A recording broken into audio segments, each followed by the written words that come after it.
ایران کے بعد دوسری عظیم طاقت روم کا غرور بھی ہاتھ میں مل گیا تھا۔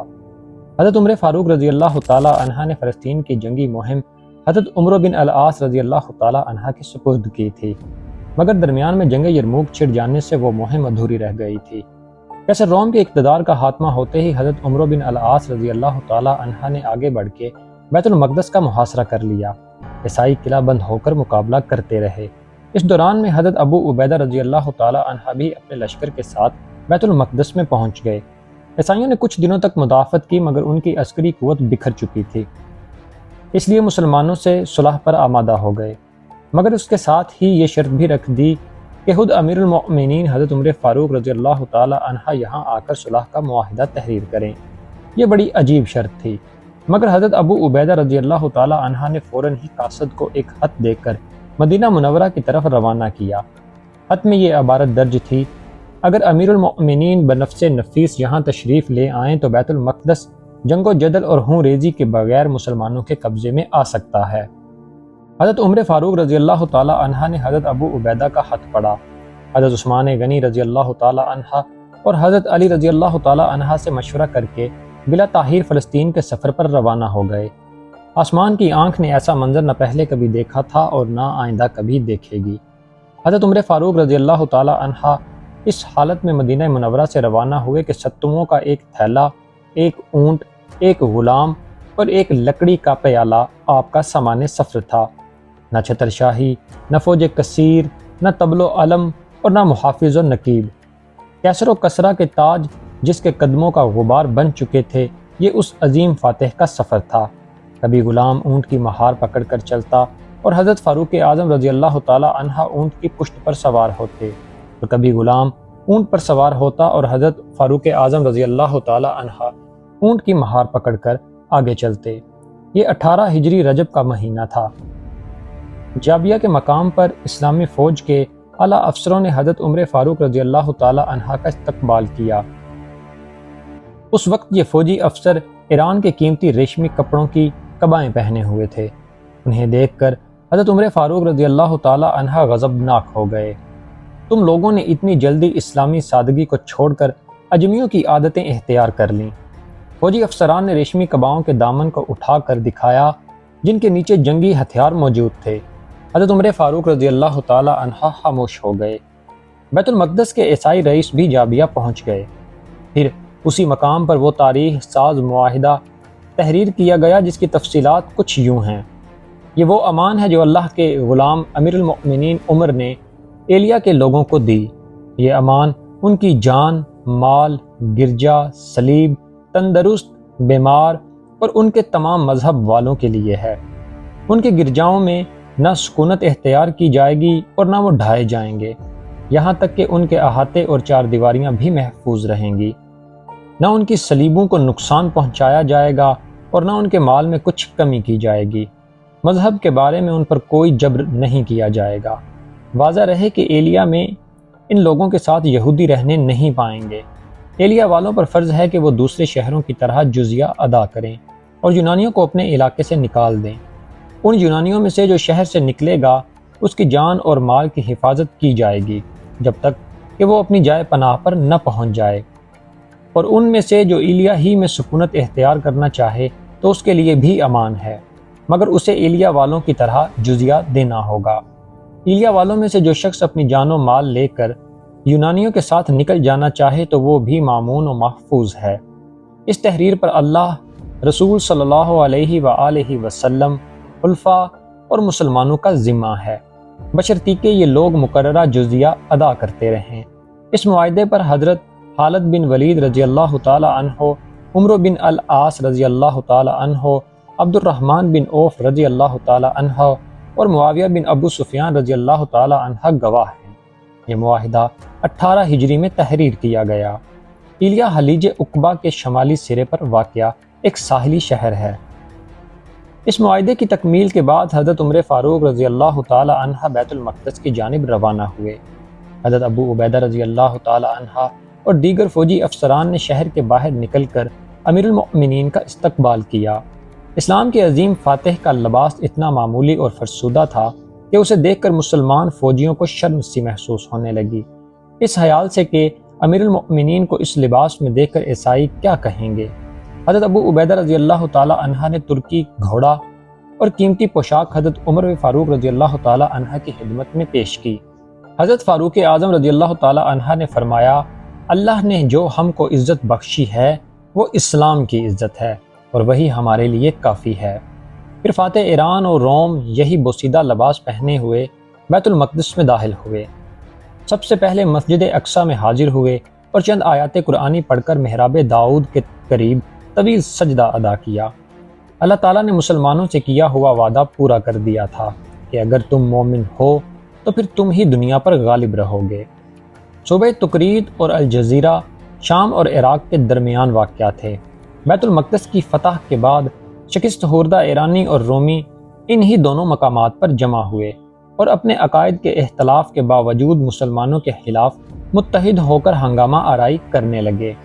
حضرت عمر فاروق رضی اللہ تعالی عنہ کی ہدایت کے مطابق حضرت سعد بن ابی وقاص رضی اللہ تعالی عنہ نے 5000 سپاہیوں کے ساتھ قلعہ تکریت کا محاصرہ کر لیا۔ پھر ایک خون ریز جنگ کے بعد اسلامی لشکر نے تکریت پر قبضہ کر لیا۔ بہت ہی مختصر تعداد میں ایرانی اور رومی اپنی جانیں بچا کر فرار ہو سکے، باقی سب کے سب موت کی خوراک بن گئے۔ اسلامی پرچم مزید بلند ہوا اور قسطنطنیہ میں بیٹھے ہوئے مغرور عیسائی بادشاہ کیسر روم کو ایک اور صدمہ برداشت کرنا پڑا۔ پھر وقت اپنی مقررہ رفتار سے گزرتا رہا اور اسلامی سلطنت سیاسی نشیب و فراز سے دوچار ہوتی رہی، یہاں تک کہ 5 صدیاں گزر گئیں۔ یہ 532 ہجری کی ایک تاریک رات کا واقعہ ہے۔ اس وقت نجم الدین ایوب قلعہ تکریت کا حاکم تھا۔ نجم الدین ایوب کا تعلق کردوں کے معزز ترین قبیلے کرویہ سے تھا۔ نجم الدین ایوب آسائش اور عزت و وقار کی زندگی گزار رہا تھا کہ اچانک بدبختی اس کے خاندان پر سایہ فگن ہو گئی۔ تکریت کے حاکم اعلیٰ مجاہد الدین کی طرف سے ایک حکم نامہ جاری ہوا جس میں کہا گیا تھا کہ نجم الدین ایوب اور اس کا چھوٹا بھائی اسد الدین شیر کو اسی وقت تکریت چھوڑ کر بہت دور چلے جانا ہے۔ جب نجم الدین ایوب انتہائی شکستگی کے عالم میں سامان سفر باندھ رہا تھا، اسی وقت محل میں ایک نومولود بچے کی چیخیں سنائی دینے لگیں۔ دنیا میں آنے والا یہ بچہ تکریت کے معزول حاکم نجم الدین ایوب کا فرزند تھا۔ کچھ دیر بعد ایک کنیز بچے کو لیے ہوئے نجم الدین ایوب کی خدمت میں حاضر ہوئی۔ پہلے اس نے انتہائی پرجوش لہجے میں بیٹے کی پیدائش پر باپ کو مبارکباد دی، پھر ادب و احترام کے ساتھ عرض کرنے لگی، امیر محترم، چھوٹے امیر کے کانوں میں اذان دے کر ان کا نام تجویز کر دیجئے۔ کنیز کی بات سن کر نجم الدین ایوب غضبناک ہو گیا اور چیخ کر بولا، میرے سامنے سے لے جاؤ اس منحوس کو، میں اس کی شکل بھی دیکھنا نہیں چاہتا۔ یہ بچہ فاتح اعظم صلاح الدین ایوبی تھا جسے اس کا باپ منحوس سمجھتا تھا۔ نجم الدین ایوب کی کنیز بچے کو لیے ہوئے اس کی ماں کے پاس پہنچی۔ کنیز کا چہرہ بجھا بجھا تھا۔ خانم، کیا بات ہے؟ نجم الدین ایوب کی بیوی نے کنیز سے پوچھا۔ جب تو بچے کو لے کر اپنے آقا کے پاس جا رہی تھی تو بہت زیادہ خوش تھی، مگر اب تیرے چہرے سے گہری اداسی جھلک رہی ہے، آخر اس کی کیا وجہ ہے؟ کنیز خانم نے بچے کو اپنی مالکہ کے پہلو میں لٹایا اور اداس لہجے میں کہنے لگی، آقا اپنے بیٹے کی پیدائش سے خوش نہیں ہیں۔ نجم الدین ایوب کی بیوی کے چہرے پر حیرت و فکر کے سائل رزنے لگے۔ آخر میرے بچے میں کیا خرابی ہے؟ وہ خوبصورت ہے، اس کے ہاتھ پاؤں سلامت ہیں۔ ماں کے لہجے سے ناگواری کا رنگ جھلک رہا تھا۔ کنیز خانم سر جھکائے خاموش کھڑی رہی۔ وہ اپنے آقا نجم الدین ایوب کے الفاظ دہرانا نہیں چاہتی تھی۔ نجم الدین ایوب کی بیوی کچھ دیر تک کنیز کے جواب کا انتظار کرتی رہی، مگر وہ کئی بار سوال کرنے پر بھی نہیں بولی تو اس نے تیز لہجے میں خانم کو حکم دیتے ہوئے کہا، دوبارہ اپنے آقا کے پاس جا اور میرا پیغام دے کہ میں انہیں یاد کر رہی ہوں۔ کنیز خانم خاموشی کے ساتھ چلی گئی اور اس نے نجم الدین ایوب کے سامنے اپنی مالکہ کے الفاظ دہرا دیے۔ اس وقت نجم الدین ایوب اپنی کرسی پر اداس بیٹھا تھا اور اس کی نظریں سامنے کھلنے والی کھڑکی پر مرکوز تھیں۔ خانم کچھ دیر تک کھڑی اپنے آقا کے جواب کا انتظار کرتی رہی، مگر جب نجم الدین ایوب اس کی طرف متوجہ نہیں ہوا تو وہ الٹے قدموں واپس چلی گئی۔ نجم الدین ایوب کی بیوی زبیدہ کے لیے شوہر کا یہ طرز عمل اور کنیز کی خاموشی ناقابل فہم تھی۔ کئی بار اس کے جی میں آیا کہ وہ اٹھ کر نجم الدین ایوب کے کمرے تک جائے اور اس سے پوچھے کہ اس بے روحی اور ناہوشی کا کیا سبب ہے، مگر وہ شدید ضعف و ناتوانی کے باعث اپنے ارادے پر عمل کرنے سے قاصر تھی۔ وہ بہت دیر تک ذہنی حلفشار کا شکار رہی۔ ہزاروں اندیشے اور وسوسے اسے گھیرے ہوئے تھے۔ اس نے کئی بار اپنے نومولود بچے کی طرف دیکھا جس کا رنگ سرخی مائل تھا اور وہ آنکھیں بند کیے دنیا و مافی ہاتھ سے بے خبر سو رہا تھا۔ زبیدہ کی آنکھوں میں آنسو آ گئے اور وہ ممتا کے بے مثال جذبے سے بے قرار ہو کر بچے کے چہرے پر جھکی اور اس کی پیشانی پر اپنے ہونٹ رکھ دیے۔ میرے بچے، تم اس دنیا میں کیوں آ گئے؟ ابھی زبیدہ اپنی بات مکمل کرنے نہیں پائی تھی کہ یکا یک کمرے میں ایک باروب آواز گونجی، آپ کو فرزند کی پیدائش مبارک ہو۔ زبیدہ بہت تیزی سے اٹھ کر بیٹھی۔ اس کے سامنے نجم الدین ایوب کا چھوٹا بھائی اسد الدین شیرکوہ کھڑا مسکرا رہا تھا۔ اس کے چہرے سے گہری مسرت کی جھلک نمایاں تھی۔ اسد، کیا تم اپنے بھائی کے پاس سے آ رہے ہو؟ زبیدہ کا لہجہ اداس تھا اور آنکھوں سے آنسو بہہ رہے تھے۔ میں خوشی کی یہ خبر سن کر سیدھا آپ کے پاس آ رہا ہوں۔ اسد الدین شیرکوہ کے لہجے میں کسی قدر حیرت تھی۔ آپ رو کیوں رہی ہیں؟ یہ سوال اپنے بڑے بھائی سے کرو، وہ بیٹے کی پیدائش سے خوش نہیں ہیں، زبیدہ نے غمزدہ لہجے میں جواب دیا۔ اسد الدین شیرکوہ کی حیرت میں مزید اضافہ ہو گیا تھا۔ وہ چند لمحوں تک اپنی بھابھی کے بہتے ہوئے آنسوؤں اور دھواں دھواں چہرے کو غور سے دیکھتا رہا، پھر تیزی کے ساتھ کمرے سے باہر نکل گیا۔ تھوڑی دیر بعد اسد الدین شیرکوہ اپنے بڑے بھائی نجم الدین ایوب کے سامنے کھڑا تھا۔ برادر محترم، مجھے بتایا گیا ہے کہ آپ اپنے چھوٹے فرزند کی پیدائش سے خوش نہیں ہیں، نہ اس کی شکل دیکھی اور نہ کوئی نام رکھا ہے۔ اس ناراضگی کی وجہ اسد الدین شیرکوہ کے لہجے سے تلخی جھلک رہی تھی، حالانکہ وہ بڑے بھائی کا بہت احترام کرتا تھا۔ تمہیں معلوم ہے کہ مجھے آج ہی قلعہ داری کے منصب سے معزول کر دیا گیا ہے، نجم الدین ایوب نے اپنے چھوٹے بھائی کو انتہائی سخت لہجے میں مخاطب کرتے ہوئے کہا، اور اس کے ساتھ ہی یہ حکم بھی ملا ہے کہ ہم دونوں بھائی ایک ہفتے کے اندر صبح تقریت کی حدود سے نکل کر بہت دور چلے جائیں۔ نجم الدین ایوب کی معزولی اور شہر بدری کا سبب یہ تھا کہ وہ ایک دن تیر اندازی کر رہا تھا کہ بدقسمتی سے ایک عیسائی سامنے آ گیا اور نجم الدین ایوب کا تیر اس کی گردن میں پیوست ہو گیا۔ عیسائی زمین پر گرا اور چند لمحوں میں تڑپ تڑپ کر مر گیا۔ اتفاق سے مرنے والا عیسائی تقریت کے حاکم اعلیٰ مجاہد الدین بہروز کا غلام تھا۔ نجم الدین ایوب نے بہت عاجزانہ لہجے میں اپنی صفائی اور معذرت پیش کی، مگر بہروز نے اس کی کوئی دلیل قبول نہیں کی اور شدید غضب کی حالت میں حکم دیتے ہوئے کہا، برسوں کی خدمت کے صلے میں بس اتنی رعایت دی جا سکتی ہے کہ تم دونوں بھائی ہمیشہ کے لیے اپنے ناپسندیدہ چہرے میری نظروں کے سامنے سے گم کر دو۔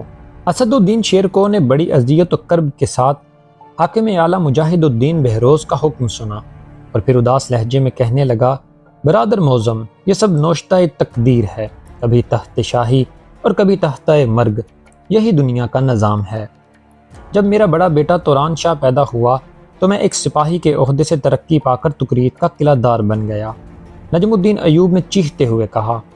اسے اپنے اعصاب پر ذرا بھی قابو نہیں رہا تھا، اور آج جب یہ منحوس دنیا میں آیا ہے تو میں بصد حسرت و یاس تقریت چھوڑ کر کسی خانہ بدوش کی طرح ایک نامعلوم منظر کی طرف جا رہا ہوں۔